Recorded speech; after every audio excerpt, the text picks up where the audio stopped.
Bueno, y continúan las conversaciones entre el gobierno y las distintas fuerzas políticas para generar un acuerdo en materia de seguridad. Vamos a profundizar en este tema, por eso estamos en el estudio con el subsecretario de Prevención del Delito, Eduardo Vergara. ¿Cómo está, subsecretario? Bienvenido a CNN Chile. Muy bien, buenas noches, gracias por la invitación. Muchas gracias por su tiempo. Subsecretario, vamos a entrar en materia de inmediato. ¿Es hoy seguridad el principal problema que aqueja en nuestro país? Bueno, creo que eso ha quedado claro ya por mucho tiempo. La ciudadanía viene manifestando, y con justa razón, que la seguridad es una prioridad, pero particularmente porque la seguridad tiene que ser vista como un derecho que además permite que otros derechos ocurran. ¿Es una prioridad o es el principal problema? Eso tiene que ver con las decisiones que toma la ciudadanía para enfrentar los temores en este caso. Y lo que hemos visto es que hay encuestas que la ponen como su principal preocupación, pero también manifiestan que es el principal problema país. Y creo que independiente de la categorización, lo que nos ha pedido el presidente de la República es que cuando es la primera preocupación de la ciudadanía se transforma automáticamente en nuestra primera ocupación. Y por eso nosotros hemos tomado la decisión de gobernar con acciones y no con titulares. Es cambiarle la vida a las personas por una cosa muy importante. Por mucho tiempo en Chile se miró la realidad criminal, o sea, los delitos, de forma separada a la sensación de inseguridad. Y también por mucho tiempo se dijo que la sensación de seguridad era algo que solo había que mirar porque era un fenómeno televisivo, de los matinales, y que iba creciendo de una forma que no tenía mucho que ver con la realidad delictual.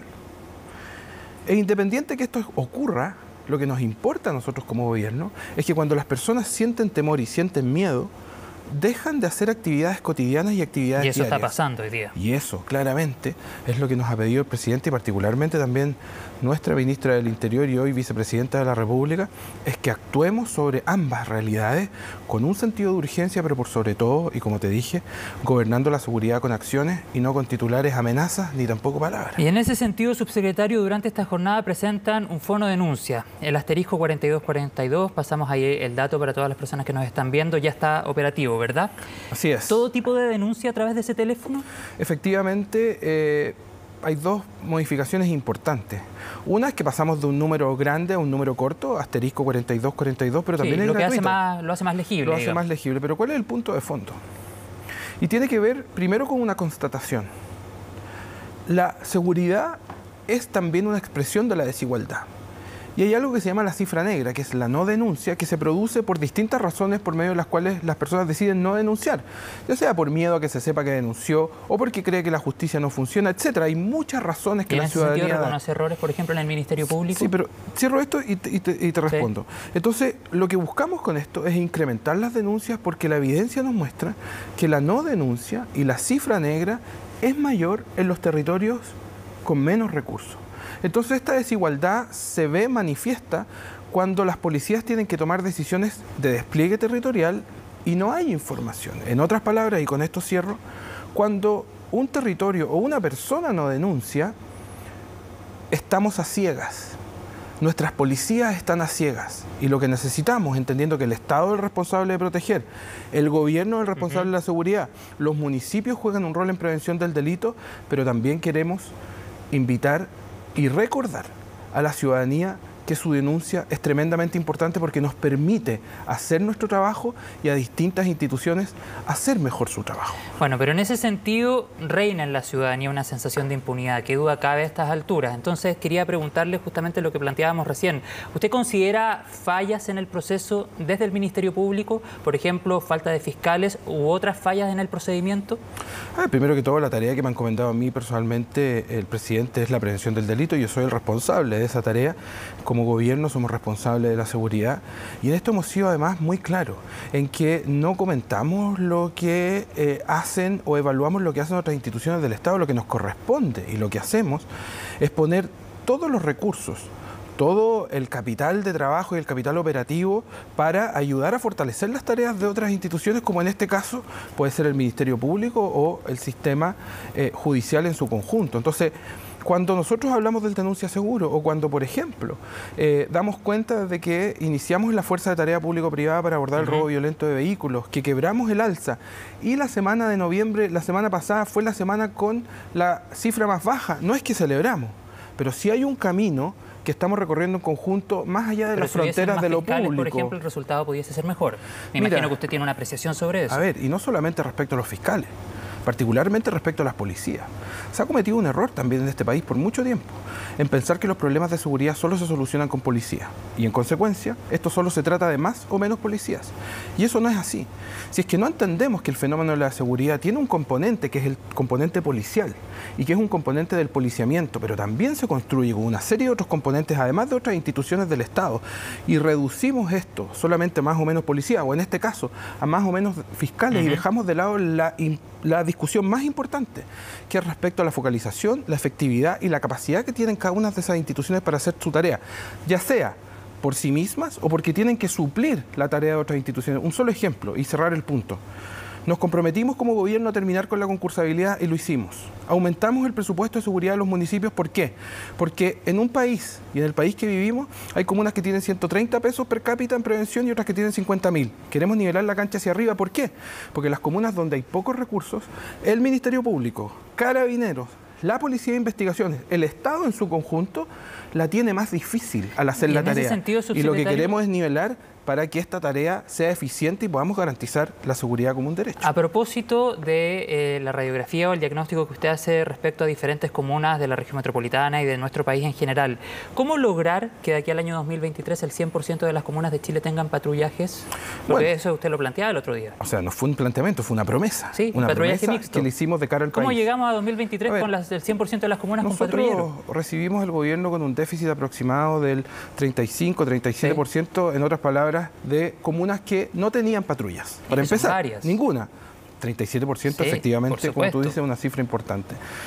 Lo que buscamos, bueno, nuestro compromiso es terminar el próximo año con un 0%. O sea, que todas las comunas de Chile puedan acceder a tener patrullas como piso. Ese es un mínimo común preventivo. Queremos además este año avanzar y quedar entre el 20 y el 15%, que es la meta que nosotros nos hemos propuesto. Porque cuando una comuna no tiene una patrulla, ni siquiera puede avanzar en un programa que se llama patrullaje mixto, que es un programa que nos ha permitido, por ejemplo, fiscalizar a centenares de patrulleros municipales en un trabajo conjunto con Carabineros y el OS-14, que es el departamento que trabaja en municipio, y asumir 5 nuevas funciones que antes solo la podían asumir los carabineros, como por ejemplo la fiscalización de las leyes de patentes municipales, patentes de alcoholes, ordenanzas municipales, una serie de tareas que si nosotros solo las seguimos entregando a las policías, estamos subutilizando el potencial de un policía. ¿Pero hasta dónde llegan las facultades de los patrulleros municipales? No, en esto hemos sido muy claros. Las policías con sus tareas y los patrulleros municipales con las suyas. Aquí no vamos a cruzar ninguna línea, porque el rol de las municipalidades es ser un coayudante en la prevención del delito. Y el patrullero municipal, el Departamento de Seguridad de los municipios, que lamentablemente vivimos en un país con grandes desigualdades, ellos tienen la labor de complementar la labor pública.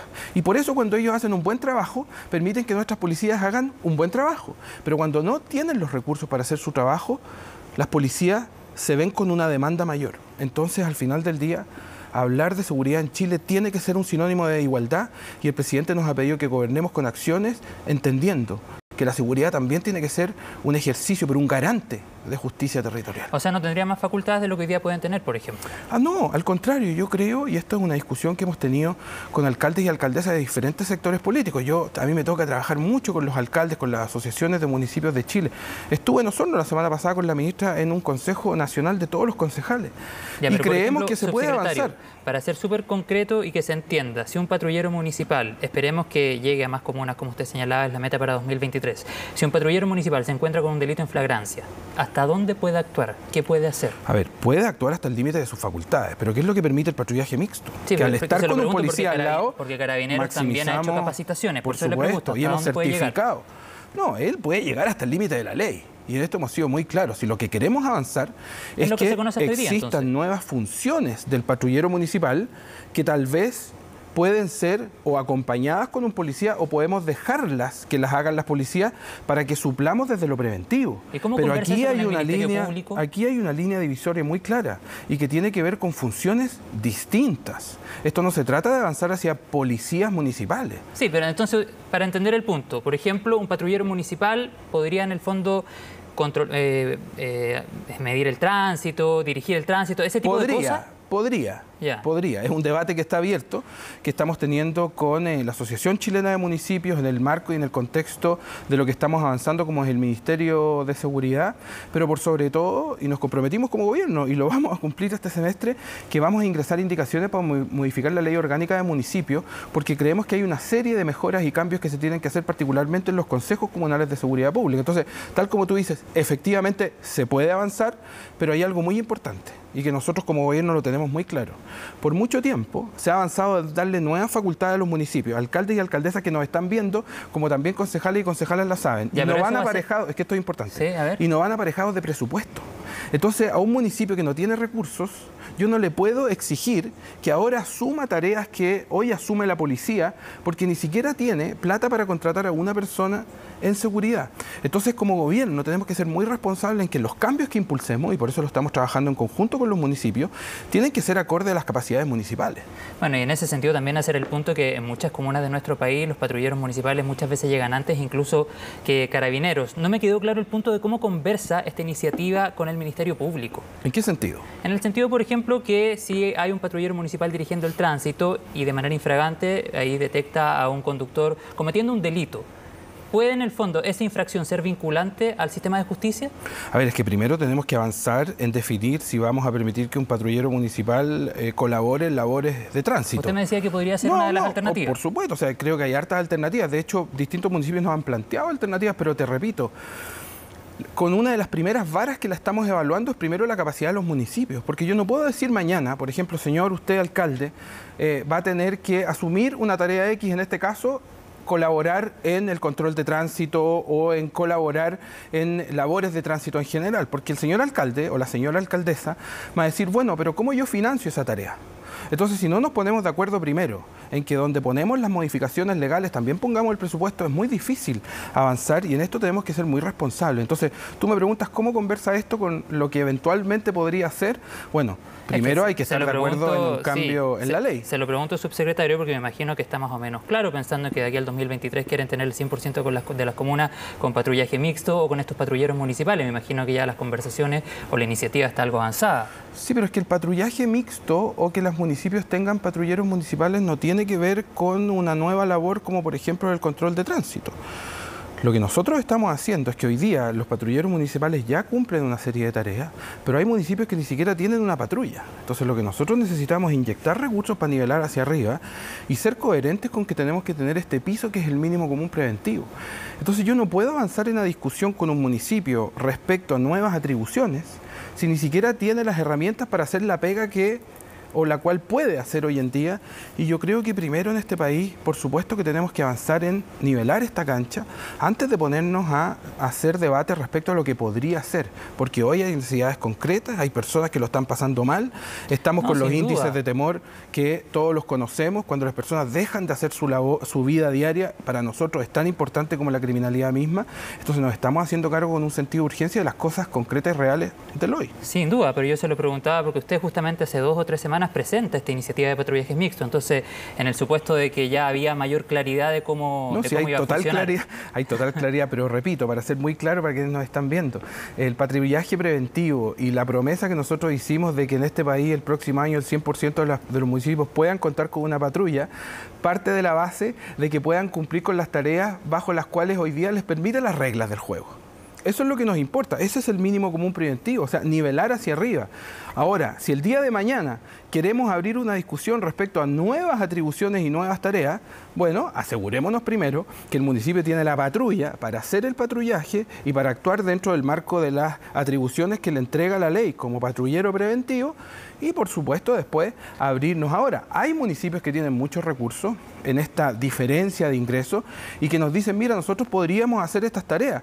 Y nosotros lo que les decimos, bueno, avancemos, pero ojo, que esa no es la realidad del país, ni siquiera de la mayoría del país. Bueno, y el compromiso también de la subsecretaría, como decía Eduardo Vergara, subsecretario de Prevención del Delito, es a terminar el año 2023 con el 100% de las comunas y con queremos estos avanzar patrulleros en otros mínimos preventivos que también tengan que ver con la capacidad de salas de vigilancia, cámaras, porque creemos que no podemos diferenciar entre una comuna u otra, ni tampoco quien vive en esas comunas, sino que tienen que tener, y como gobierno nos queremos hacer cargo. Vamos a seguir avanzando y estamos hablando también del acuerdo transversal en materia de seguridad. La ministra Carolina Toá se ha reunido con personajes políticos del oficialismo, también de la oposición. ¿Usted cree que en esta conversación deben incluir también a otros actores, como por ejemplo policías, fiscales, etcétera, jueces? A ver, el acuerdo nacional, el acuerdo por la seguridad que está liderando nuestra ministra del Interior y hoy vicepresidenta de la República, ha partido con un hito muy importante, que es una conversación con la institucionalidad de los partidos. Y esto ha permitido que los partidos definan cómo vamos a avanzar en su conjunto en este acuerdo. Pero esto se hace en el marco de otra cosa muy importante, y que es una definición que toma el presidente de la República en Arica en el primer Consejo Nacional de Seguridad Pública, es que Chile, después de casi 20 años, va a tener una política nacional de seguridad pública. Entonces, la política nacional de seguridad pública que se hace en el marco del Consejo Nacional, participan los diferentes poderes del Estado, participan nuestras policías, y es un proceso muy importante porque el país requiere, y tú concordarás conmigo que después de casi 20 años, la realidad de la seguridad es muy distinta. Este fue el presidente Lagos que tuvo la última política nacional de seguridad pública, pero el acuerdo es para avanzar sobre las urgencias y sobre lo que tenemos que hacer en el corto y el mediano plazo.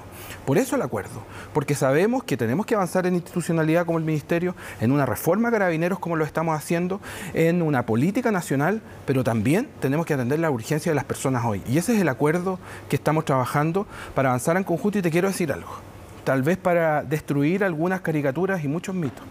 Yo trabajo con alcaldes y alcaldesas de diferentes sectores. Tramito todos los lunes en el Senado el Ministerio de Seguridad. Y te diría que la disposición de manera muy amplia de los sectores políticos de este país a avanzar en seguridad es real. Y eso nos tiene muy contentos. Y es algo que hemos corroborado y reforzado en las discusiones que ha liderado nuestra ministra de Interior. Y creo que esa es una muy buena noticia para el país.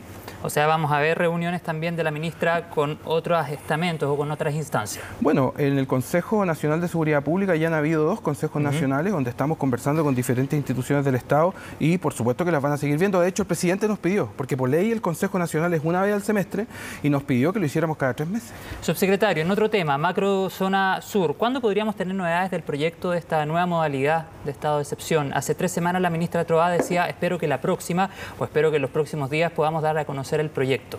¿Cuándo vamos a saber Esta más es una detalles? discusión que claramente tuvo y cobra una fuerza muy importante con la visita del presidente, una visita que fue bastante bien evaluada por diferentes actores y que para nosotros como gobierno es muy importante porque permitió dar una claridad y una certeza muy importante. Es que lo que se está haciendo en la Araucanía o en otras regiones, que algunos la catalogan como macrozona o una zona particular de este país, tiene que ver con esfuerzos que van de la mano del diálogo, muy importante, de la inversión, de las capacidades de seguridad, pero por sobre todo de la articulación de distintos actores. Y esto se ha reconocido en diferentes ámbitos. El presidente anunció una forma, una metodología en la cual se va a trabajar y creo que eso ha sido rescatado por diferentes personas. Entonces, creo que tenemos que entender que lo que está sucediendo para abordar los problemas país, que pueden ser muy diversos, pero se hace con acciones, se hace de cara a la ciudadanía y se hace convocando. ¿Cuál proyecto? El proyecto de nueva modalidad de estado de emergencia. Bueno, pero es que eso es de las definiciones que se están tomando ahora. Tú te podrás imaginar que hay una discusión legislativa, hay un ministerio que está encargado de la relación con el Congreso y no soy yo quien puede definir cuándo es esa fecha. Lo que está sucediendo en el país en torno a las materias de seguridad tiene que ver con conversaciones y acuerdos.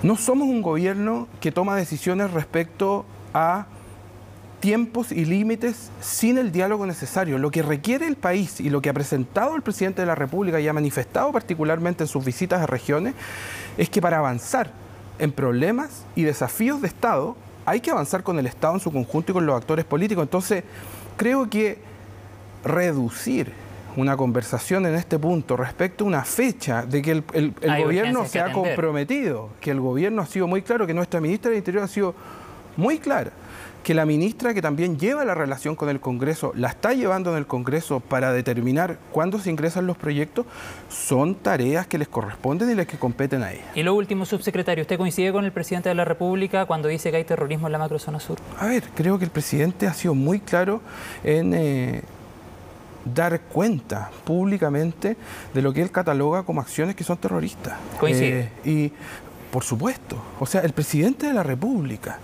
ha hecho y ha tomado acciones. Es que pareciera que esperaron que lo dijera el presidente para salir como a reconocerlo. O sea, perdóname, al menos la tarea que a mí me han encomendado es una tarea que tiene que ver con la prevención del delito y no soy yo que van a salir a dar ese tipo ni de declaraciones ni categorizaciones. Tenemos un presidente de la República que ha mostrado un liderazgo y decisiones en momentos complejos y en lugares donde el Estado tiene que estar presente.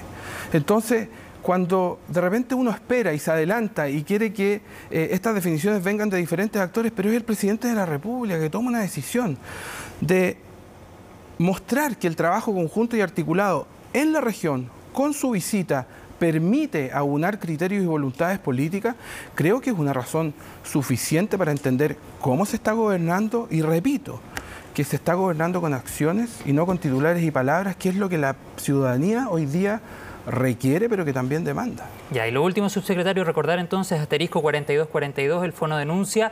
No me quedó claro, ¿es para todo tipo de delito? Bueno, ese lanzamiento que hicimos hoy día es un programa de denuncia que está muy bien evaluado, que permite que cualquier ciudadano, cualquier persona en este espacio nacional compartido llame y haga una denuncia de cualquier delito, pero ojo, no estamos hablando de flagrancia, eso es muy importante para quienes nos están escuchando. Este no es un teléfono de emergencia. Para eso están el teléfono de carabineros, bomberos, ¿no es cierto?, la policía de investigaciones. ¿Y está centralizado el teléfono conectado con otras instancias? La denuncia está centralizada en la Subsecretaría de Prevención del Delito para que se hagan denuncias particularmente de forma, bueno, denuncia seguro, su característica principal es que es una denuncia anónima. Es una denuncia que cualquier persona puede entregar la información. El 85% de las llamadas como denuncia seguro se califican como que pasan al Ministerio Público, lo que es muy alto, y eso permite que nosotros seamos los que avancemos en esta denuncia frente al Ministerio Público y se hagan las investigaciones.